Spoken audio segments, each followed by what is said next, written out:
नमस्कार, हमारे चैनल आपका खबरी लाल पर आपका स्वागत है। सुदेश महतो की आजसू आजकल बड़े संकट के दौर से गुजर रही है। झटके की शुरुआत तो विधानसभा चुनाव से पहले ही हो गई थी। विधानसभा चुनाव में करारी हार ने तो आजसू की कमर ही तोड़ दी। इस कोढ़ में खुजली की समान का नजारा तब पैदा हो गया जब आजसू के दो कद्दावर नेता के पार्टी छोड़ने की फुसफुसाहट झारखंड के सियासी गलियारों में तैरने लगी। इन नेताओं के पार्टी छोड़ने की आशंकाओं की खबर जब आजसू सुप्रीमो सुदेश महतो के पास पहुंची तो उनके कान खड़े हो गए। उन्होंने फौरन इसे निराधार बताते हुए मीडिया की कारस्तानी बताया।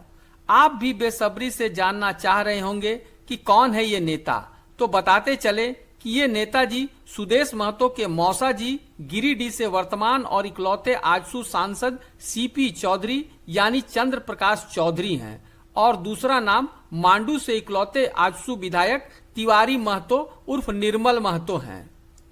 आजसू में ये दरार देखने को मिल सकता है। आजसू को बड़ा झटका लग सकता है। गिरिडीह सांसद चंद्र प्रकाश चौधरी के बीजेपी में शामिल होने की अटकलें हैं। केंद्र में मंत्री बनाए जा सकते हैं चंद्र प्रकाश चौधरी। सूत्रों के हवाले से इस वक्त की बड़ी जानकारी निकलकर सामने आ पा रही है। आजसू के एकमात्र विधायक तिवारी महतो भी बदल सकते हैं पाला। क्या ऐसी बात हो गई कि आजसू के इन मजबूत स्तंभों को पार्टी छोड़ने की नौबत आ गई? तो बता दें कि विधानसभा चुनाव से ही आग नीचे नीचे सुलग रही थी, मगर हवा मिलते ही आग ने अपना भयानक रूप धारण कर लिया। घटनाक्रम के जड़ में डुमरी है। जी हाँ, वही डुमरी जहां से जयराम महतो जीतकर विधायक बने हैं। दरअसल सीपी चौधरी डुमरी से यशोदा देवी के बजाय दुर्योधन महतो को डुमरी से उम्मीदवार बनवाना चाहते थे। उनका कहना था कि यशोदा देवी को कई बार मौके मिल चुके हैं। 2014, 2019 फिर जगन्नाथ महतो के निधन के बाद हुए उपचुनाव में यशोदा देवी कुछ भी करिश्मा करने में नाकामयाब रही और इस बार तो जयराम महतो जैसा तूफान सामने है, जिससे कि झारखंड मुक्ति मोर्चा की बेबी देवी तक की कुर्सी कांप रही है। ऐसे में यशोदा देवी की जगह दुर्योधन महतो की उम्मीदवारी ज्यादा सही होगी। दुर्योधन महतो दबंग है, डुमरी में अच्छी पकड़ है, समर्थकों की लंबी चौड़ी फौज है। जयराम नाम की आंधी को रोकने के लिए यशोदा देवी के बजाय दुर्योधन महतो ज्यादा उपयुक्त होंगे। मगर चूंकि आजसू वन मैन पार्टी है तो चौधरी जी की सुनता कौन? सुदेश की ही मर्जी चलने वाली थी, चली भी। सुदेश महतो की पहली पसंद यशोदा देवी को ही उम्मीदवार बनाया गया। चौधरी जी मन मसोस कर रह गए। जब चुनाव परिणाम आया और यशोदा देवी तीसरे स्थान पर रही तो चौधरी जी की बोलने की बारी आ गई। पूरे झारखंड में आजसू की जो दुर्गति हुई, इसने सुदेश महतो को भी चौंका दिया। झारखंड के उभरते सितारे जयराम महतो की पार्टी जेएलकेएम ने विधानसभा चुनाव में आजसू की लुटिया ही डुबो दी। केवल एक सीट मांडू से तिवारी महतो उर्फ निर्मल महतो को मात्र 231 वोटों के अंतर से जीत मिली। आजसू सुप्रीमो खुद सिल्ली सीट हार गए। 10 में से केवल एक सीट जीतने वाली आजसू की नैया लगभग डूब गई। और जैसा कि पुरानी कहावत है कि डूबते नाव की सवारी करना अपनी मौत को बुलावा देना है, तो अभी जो खबरों का बाजार गर्म है उसने तो आजसू की राजनीति में खलबली ही मचा दी है। सूत्रों से जो खबरें निकल कर आ रही है उसके अनुसार आजसू के गिरिडीह से एकमात्र सांसद सीपी चौधरी आजसू के डूबते नाव की सवारी छोड़कर नए नाव की तलाश में है। हवा का रुख को परख कर सीपी चौधरी अब पार्टी बदलने के फिराक में है और ये लगभग तय हो चुका है कि सीपी चौधरी अब आजसू छोड़कर अन्य विकल्प की तलाश में है। बस उन्हें यह नहीं सूझ रहा है कि उनकी अगली मंजिल कौन हो। रही सही कसर पूरी कर दी है आजसू के मांडू से इकलौते विधायक तिवारी महतो ने।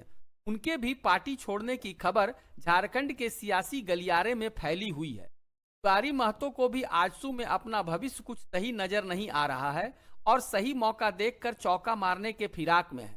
सीपी चौधरी की पूंछ पकड़कर तिवारी जी भी डूबती नाव से कूदकर नदी पार करने के प्रयास में है। हालांकि तिवारी महतो ने इन बातों को सच्चाई से कोसों दूर मात्र अफवाह बताया है।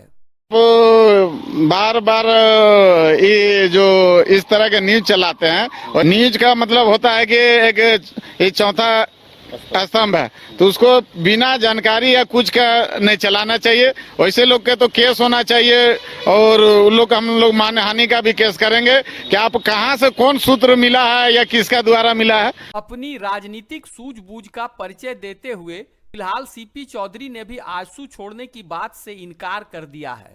नहीं पता नहीं ये खबर कहाँ से है, हमको नहीं पता।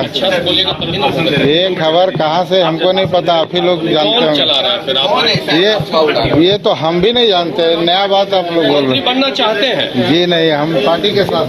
गौरतलब है कि बिना आग का धुआं नहीं उठता। आखिर ये बात बाजार में कैसे आई और किसने फैलाई? वास्तव में इस बात का बाजार में आना फिल्म बनने के पहले लिखी जा रही पटकथा है। पार्टी में मच रही खलबली से सुदेश महतो भी घबरा गए हैं। जब उन्होंने देखा कि उनकी दाल अब आगे नहीं गलने वाली, तो शांत तरीके से अपनी बात कहने वाले सुदेश महतो भी आक्रामक अंदाज में आ गए और जयराम महतो की नकल करने लगे। लोगों को लगता है कि एमपी एमएलए अगर बन गए तो शायद समस्त ब्रह्मांड का ज्ञान हमको आ गया और हम जो चाहेंगे वही शायद नियम बन जाएगा, ऐसा सोच के कुछ लोग काम करते हैं। मैं बोला ये उनकी एक राजनीतिक भूल होगी। कई लोग तो पॉकेट में भी लेके घूमते हैं, सम्मान को पॉकेट में डाल के भी घूमते हैं। पता ही नहीं चलता है कि भाई मेरा काम दायित्व क्या है। नतमस्तक होकर वहां चले जाते हैं, लेकिन बाकी जगह छाती तान कर रहते हैं। बड़ा मजा आता है। हाउस के अंदर में मैंने एक शख्स को देखा जिसने वो दोनों हाथ पॉकेट में डालकर ओत लेते हुए भी देखा। ये भी मैंने करिश्मा देखा है। उसी हाउस के अंदर जिसको सम्मान दे रहे हैं, उसी चेयर को जिससे हम झुक के पार होते हैं, उसी चेयर के सामने ऐसे खड़ा होकर अपना संबोधन करते हैं। कभी कभी गुरूर इतना भी नहीं चढ़ जाना चाहिए कि सामने हुजूर के सामने सर झुकाना भूल जाए। मगर उन्हें पता नहीं कि जिसका काज उसी को साजे और करे तो डंडा बाजे, और उन पर डंडा बजा दिया जयराम ने। आज बहुत सारे लोग कहते हैं कि सिल्ली में विकास हुआ है। अरे हमने कहा, किसने कहा नहीं हुआ है? अगर कोई 20 साल 25 साल से मंत्री बन के रहेगा तो तनी मनी तो हमें करेगा। लेकिन ये बताइए, सिल्ली का विकास एक तरफ और सूट फूट बाबू का विकास एक तरफ। अब बताइए किसका विकास ज्यादा है? गिनती करिए। न्यूक्लियस मॉल में हिस्सेदारी किसकी है? हिंडाल्को में हिस्सेदारी किसकी है? झालदा के रेस्टोरेंट में हिस्सेदारी किसकी है? अरे पूरी की होटल में हिस्सेदारी किसकी है? अरे विदेश में किसका बच्चा पहुंचा? हाँ, यही है विकास का पैमाना। हैदराबाद भी, खेलगांव चौक में भी, सिंगापुर में भी, सरला बिरला में भी यही है इतिहास और यही विकास। हम कह रहे हैं विकास हुआ है, न सूट फूट बाबू का विकास। सुदेश बाबू कहां के हैं? सिल्ली में, और जमीन पूरा झारखंड में। बताइए इतना पैसा क्या करेंगे? सिंगापुर में, मलेशिया में, दुबई में, पुरी में, हैदराबाद में, गुजरात में क्या करेंगे इतना पैसा? ये लोग क्या करेंगे इतना पैसा? आज गरीब आदमी, उसको पीने का पानी नहीं, खाने को भोजन नहीं, बदन में कपड़ा नहीं, और इनके पास अरबों अरबों की संपत्ति, लाखों लाख की गाड़ियां। क्या करेंगे इतना पैसा? अब आपको तय करना है कि झारखंड कैसे बदलेगा। आपके बाप का झारखंड, आपके दादाजी का झारखंड, आपके ससुर जी का झारखंड, आपके पूर्वजों का झारखंड, इसे बदलना कैसा है ये आपको तय करना है। आपका क्या मानना है कि जयराम ने सही जवाब दिया? आपकी क्या सोच है कि आजसू छोड़कर चौधरी जी सही करने वाले हैं या गलत? और किस पार्टी, बीजेपी, जेएमएम या जेएलकेएम, किसमें जाना सही होगा? अपनी राय हमें कमेंट में जरूर दें। साथ ही हमारे चैनल आपका खबरी लाल को सब्सक्राइब कर लें और बेल आइकन दबा लें, ताकि झारखंड की राजनीति में पल पल बदल रहे गुप्त राजनीतिक घटनाक्रम पर आपकी पैनी नजर बनी रहे। धन्यवाद।